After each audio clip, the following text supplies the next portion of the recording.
Hi, welcome to Top of the World News. I'm Jim Lynch. Please like and subscribe. Please follow me on all forms of social media: Facebook, LinkedIn, Twitter, Instagram. The Backstage profile, as always, is up. Screenplay is completed. We're actually starting to get some headway. I actually had a executive from a major streaming service drop me a line a couple of weeks ago in response to an email that I sent out, and he's going to be taking a look at the screenplay. So hopefully, maybe we can get that up and running soon. Let's start out this week by playing a game. Have you ever played the game Did You Ever?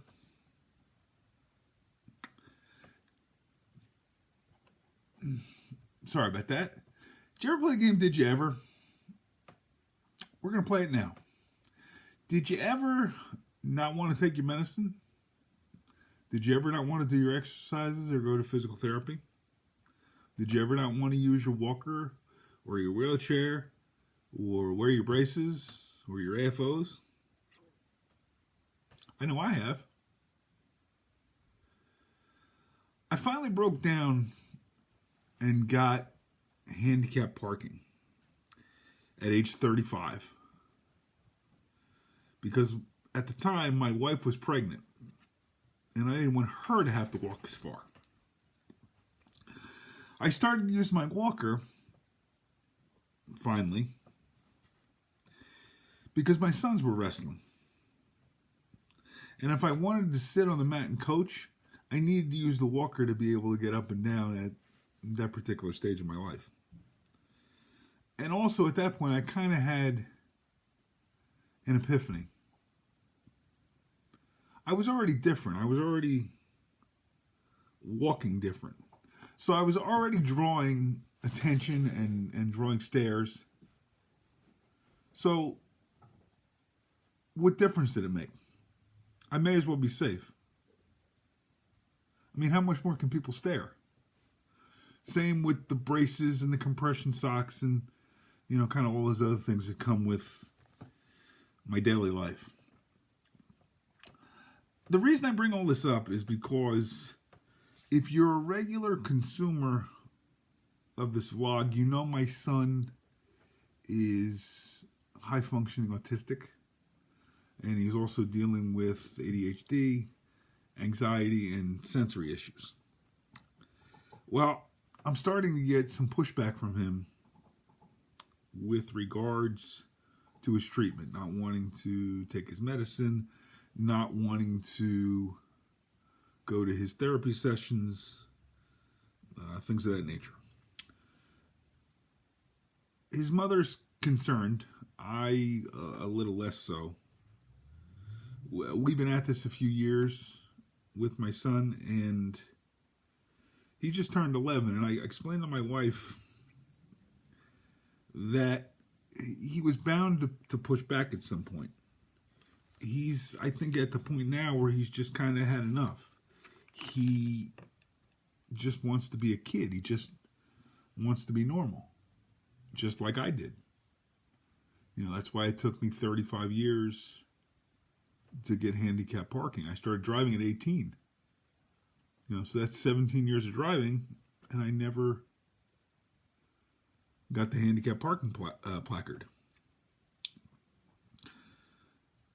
That's why that desire to be normal is why I fought certain things and why I fight certain things.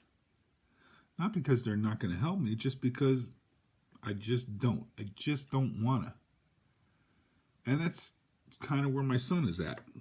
Now, as parents, we got to find a delicate way to explain to my son that the steps involved in his treatment are critical. But also as parents, we need to understand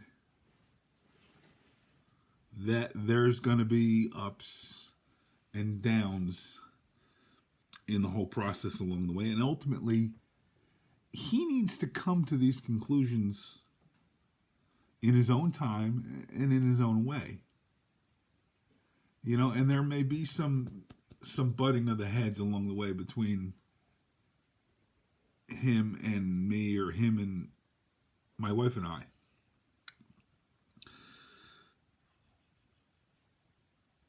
As I did in a lot of ways, I came to these conclusions, but again, I did them in my own time. He's got to feel that the decision is going to be his and his alone.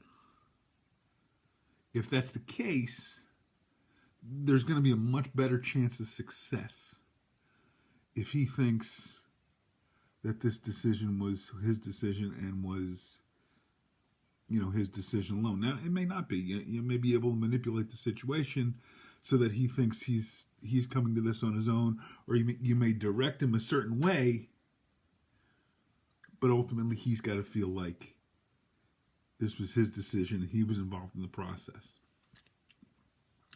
Now, if you're playing the game, did you ever, with your treatment plan, okay, and you're choosing not to do something, that's fine. But you need to find a treatment plan then that works for you. Okay, same as I may have to do with my son. If he's not going to do A, then we got to try B or C. Because you need to find something that you're comfortable with. You need to do something to help yourself. Don't do nothing. Talk to people. Try different doctors. Try different treatments. Try lifestyle changes. Knowledge is power, folks. Understand that. And just like in my son's treatment, there's going to be ups and downs in the whole process, but you need to find something that works for you. Now, along that same vein, before I go, I want to touch on one more thing. Today is April 20th, 420. Now, that day is significant for a lot of people, and I'm not going to get into the reason why. Either you know why it's significant or you don't. If you don't know and you want to know, Google it. And I've never partaken in the thing which makes 420 significant. When I was young, I never had a desire, and now that I'm older, I have a wife that has a CDL, and I have young kids in the house. So if I'm going to partake in this particular thing, I need to be discreet. And frankly, mentally, I'm just not there yet. But again, if you're not familiar with why today is significant for a lot of people, Google it. Okay. I will say this. I'm not against it. And maybe at some point, partaking in this particular thing may become part of my treatment plan. It may be something I eventually do. It is becoming more and more legal and accessible in my state and others. So maybe it would be something that I would do to deal with the pain and my symptoms. I've done quite a bit of my own research, and this thing has been overwhelmingly positive for folks with CP and other issues. So again, it may be something that I do at some point down the road. If you know what it is that I'm talking about and are partaking in this particular thing, send me a comment to let me know how it is working for you. If you aren't, either because you're not comfortable doing so, or because you're not really clear on what it is I'm exactly saying to you, Google 420. And from there, you should be able kind of to navigate the situation and be able to do your own research and see if this method of treatment would be something that would work for you. Remember, knowledge is power, folks. So, get all the knowledge you can. I'll see you guys in a week. I hope these tips put you guys on top of the world too. And like I said, we'll see you next time. Have a great rest of the day.